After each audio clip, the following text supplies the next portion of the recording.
लेकिन इन सारी विचारधाराओं को समझने से पहले दो शब्द, एक शब्द है लेफ्ट जिसको हिंदी में कहते हैं वाम, एक है राइट जिसको बोलते हैं दक्षिण। तो लेफ्टिस्ट होना क्या है, राइटिस्ट होना क्या है, वामपंथी होना क्या है, दक्षिणपंथी होना क्या है, क्योंकि इस बेसिक क्लासिफिकेशन के अंदर बाकी विचारधाराएं आमतौर पर एडजस्ट की जाती हैं।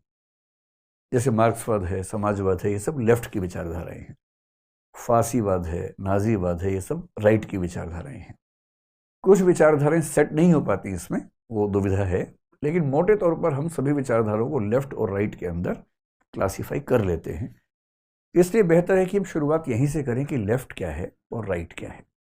और राजनीति को हल्के में नहीं लेना है, समझना है चीज़ों को। तो जितने भी आपके संदेह बीच में हो तुरंत सवाल पूछिए और हम एक मुकम्मल पहचान बना के चलेंगे।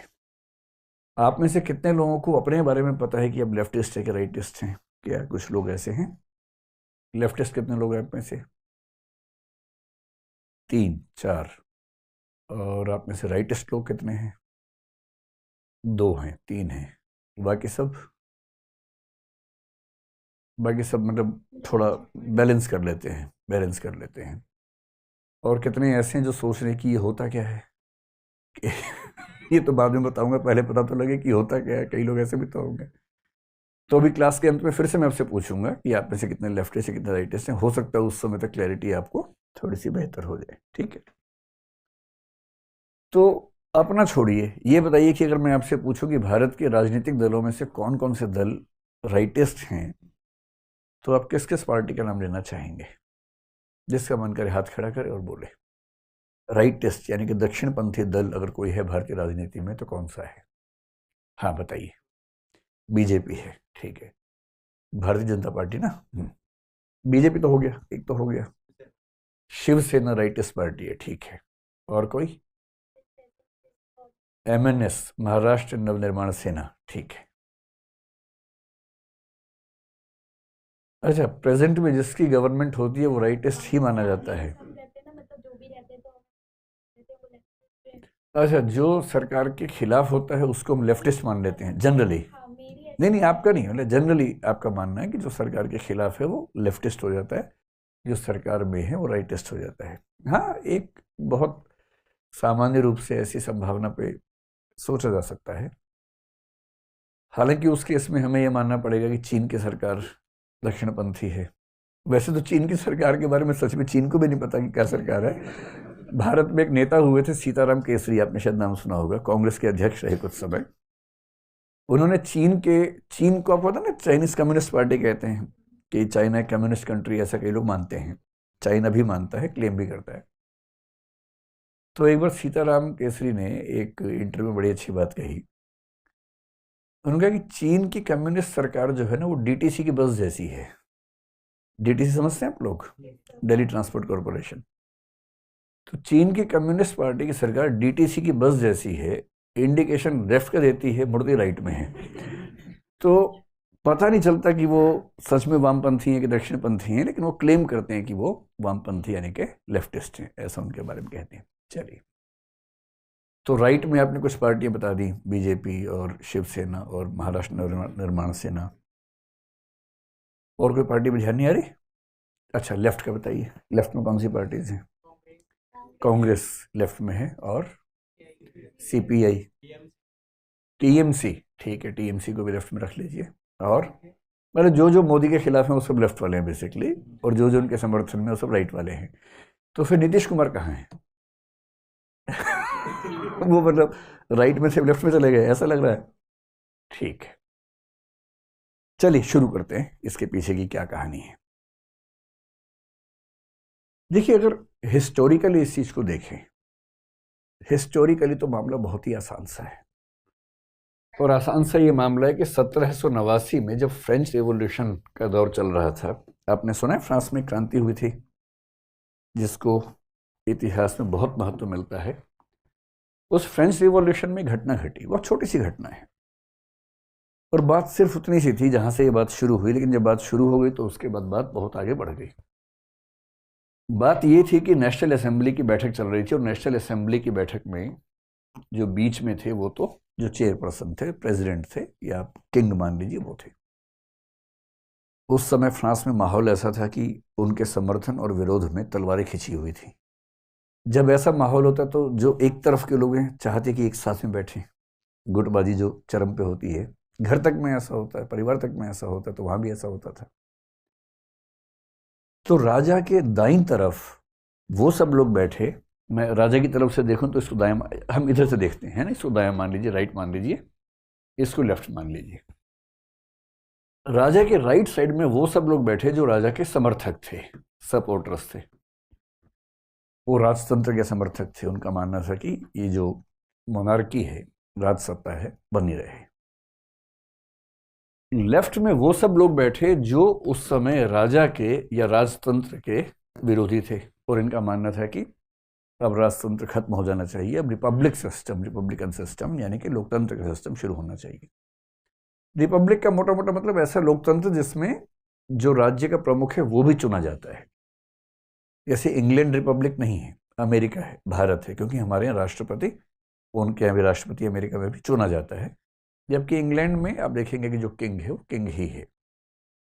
तो जहाँ हेड ऑफ स्टेट भी इलेक्टेड हो उसको बोलते हैं रिपब्लिकन सिस्टम, और फ्रांस में रिपब्लिकन सिस्टम की डिमांड उस समय होने लगी थी।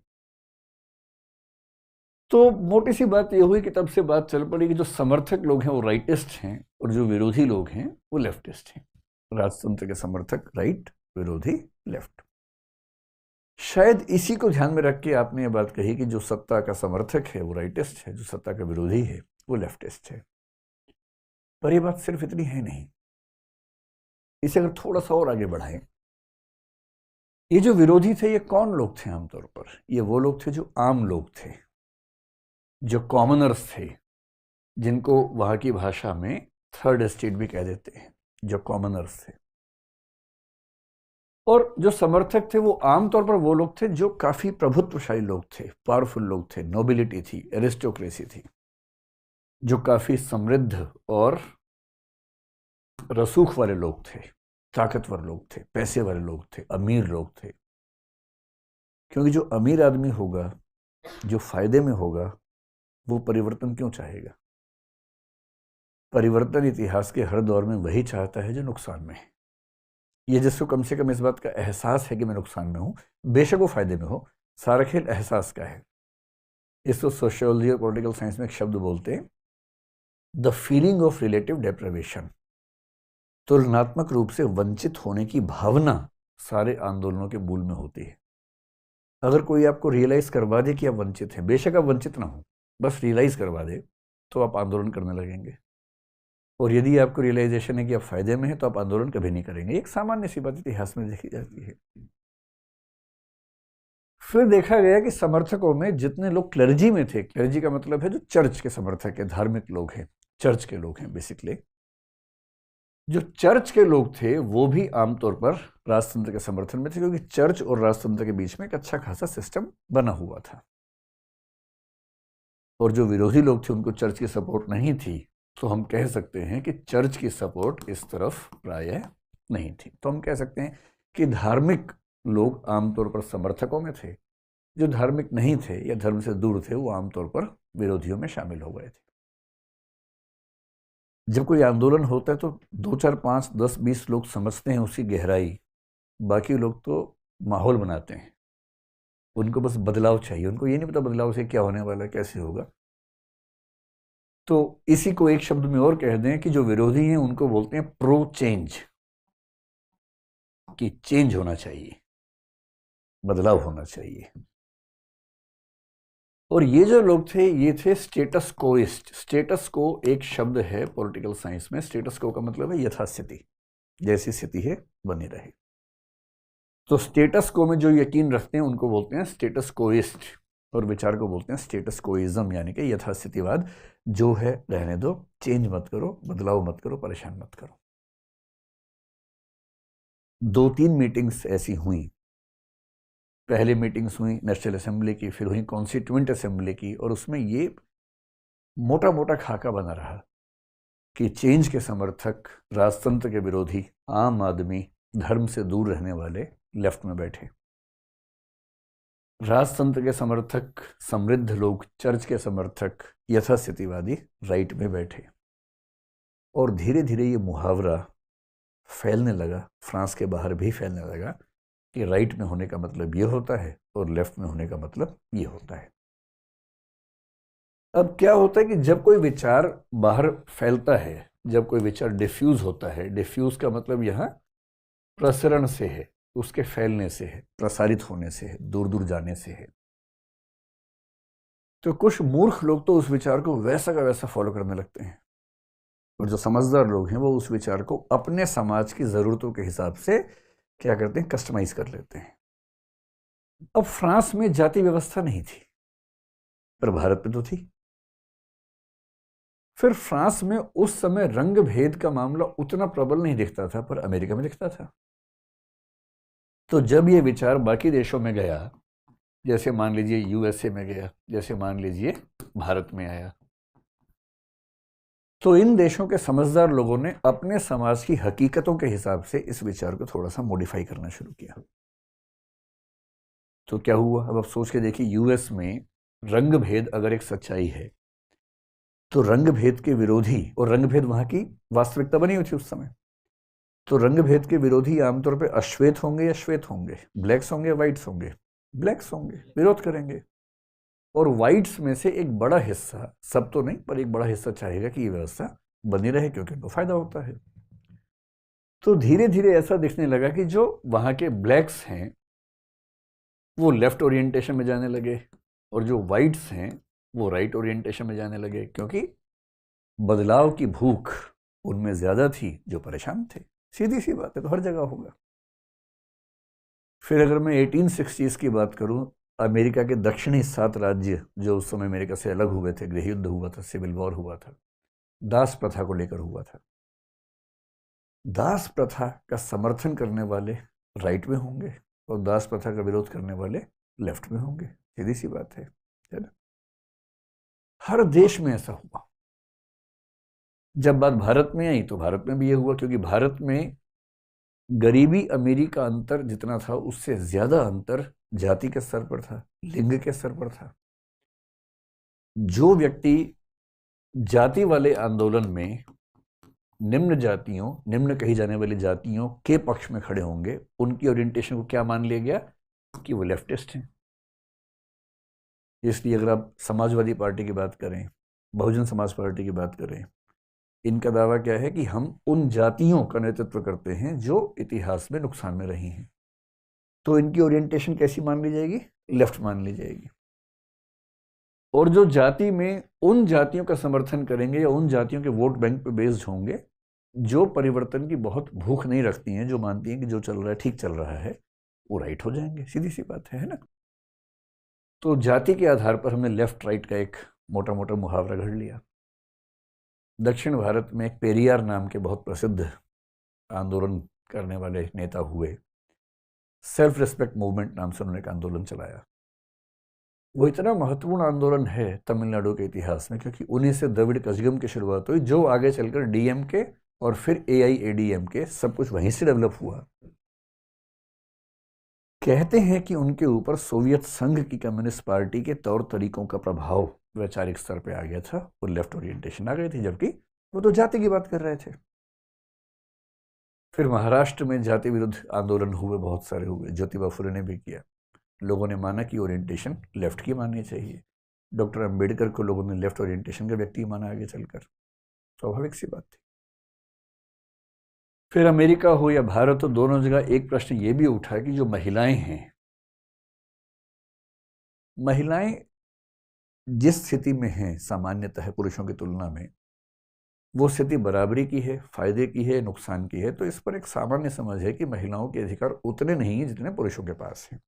चाहे उस संपत्ति में देखें, चाहे नौकरियों में देखें, चाहे पार्लियामेंट में देखें, सिविल सर्विसेज में देखें, किसी भी पावरफुल पोजीशन पे देखें तो आप पाएंगे कि पुरुषों का अनुपात बहुत ज़्यादा है महिलाओं की तुलना में। और ये केवल भारत में नहीं है, ये दुनिया भर में दिखता है, हर जगह दिखता है। तो महिलाओं के अंदर भी डिमांड पैदा होने शुरू हुई। सबसे पहले यूरोप और अमेरिका में हुई, और तब डिमांड सिर्फ इतनी थी जिसको हम पहले दौर का फेमिनिज्म कहते हैं, फर्स्ट वेव फेमिनिज्म कहते हैं। सिर्फ इतना था कि भाई वोटिंग राइट्स हमको मिलने चाहिए। तो सफरेजिस्ट उस मूवमेंट को बोला गया। जब फेमिनिज्म पढ़ेंगे तो इसी कहानी समझेंगे पूरी। तो जब फेमिनिज्म शुरू हुआ तब कहा गया कि ये एक लेफ्ट मूवमेंट है, क्योंकि वो समाज में परिवर्तन चाह रहे थे, बदलाव चाह रहे थे। फिर सेकेंड वेव फेमिनिज्म हुआ, थर्ड वेव फेमिनिज्म हुआ, रेडिकल फेमिनिज्म हुआ, लिबरल फेमिनिज्म हुआ, बहुत बहुत तरह के फेमिनिज्म हुए। और मोटे तौर पर यह मान लिया गया कि जो फेमिनिज्म के पक्ष में खड़ा होगा वो लेफ्टिस्ट है, और जो फेमिनिज्म के खिलाफ खड़ा होगा, विरोध में खड़ा होगा, जो कहेगा कि ना जो चल रहा है चल रहा है, उसकी ओरिएंटेशन कौन सी है? राइट की ओरिएंटेशन है। इस तरह से ये मोटे मोटे खाके समाज के भीतर बनते गए। अब फेमिनिस्ट होना अगर लेफ्टिस्ट है तो अगला सवाल भी है, आगे चल के बात आएगी जो थर्ड जेंडर है उससे क्या करें भाई? उनकी स्थिति तो महिलाओं से भी खराब है। अब देखिए बड़ा पेचीदा मामला क्या होता है कि मान लीजिए कि फेमिनिस्ट मूवमेंट चल रहा है और कुछ लोग फेमिनिज्म के पक्ष में खड़े हैं, झंडा उठा रखा है। अचानक आपने उनसे पूछा कि भाई थर्ड जेंडर के पक्ष में आप क्या सोचते हैं, और वो अजीब सा चेहरा बना लें कि क्या गंदी बात करते हो यार तुम, हमारी पुरुष काफी है, क्या थर्ड जेंडर ले आते हो बीच में? अभी अजीब बात है। ये एक दृष्टिकोण से लेफ्टिस्ट हैं क्योंकि बदलाव चाह रहे हैं, लेकिन जो उनसे खराब स्थिति में है उसकी स्थिति न बदले ये भी चाह रहे हैं। एक ही व्यक्ति एक पर्सपेक्टिव से लेफ्टिस्ट हो गया, दूसरे पर्सपेक्टिव से राइटिस्ट हो गया। और जो कहे कि एलजीबीटी या विशेष रूप से थर्ड जेंडर को अपने हक मिलने चाहिए, सम्मान मिलना चाहिए, वो फेमिनिस्ट की तुलना में ज्यादा लेफ्टिस्ट हो गया। और इसलिए जो जो नए प्रश्न समाज में आते हैं, चाहे वो एलजीबीटी का हो, चाहे थर्ड जेंडर वाला प्रश्न हो, इन सब प्रश्नों के पक्ष में खड़े होने वाला व्यक्ति आमतौर पर क्या माना जाएगा? लेफ्टिस्ट माना जाएगा। और जो इनका विरोध करेगा, जो कहेगा कि ये सब बकवास बातें हैं, अप्राकृतिक है, गलत है, निसर्ग के विरुद्ध हैं, मतलब अनैसर्गिक हैं, उन सबको हम क्या मान लेंगे? राइटिस्ट मान लेंगे। ये मोटा मोटा खाका इस तरह का मान के चलिए। एक बेसिक अंडरस्टैंडिंग हम लोगों की बन गई। जो परिवर्तनों के पक्ष में है और समाज के कमजोर वर्गों की डिमांड्स के पक्ष में है, वो मोटे तौर पर लेफ्टिस्ट है। जो चाहता है कि समाज जैसा है वैसा बना रहे, बदलाव न हो, वो आमतौर पर राइटिस्ट है। लेकिन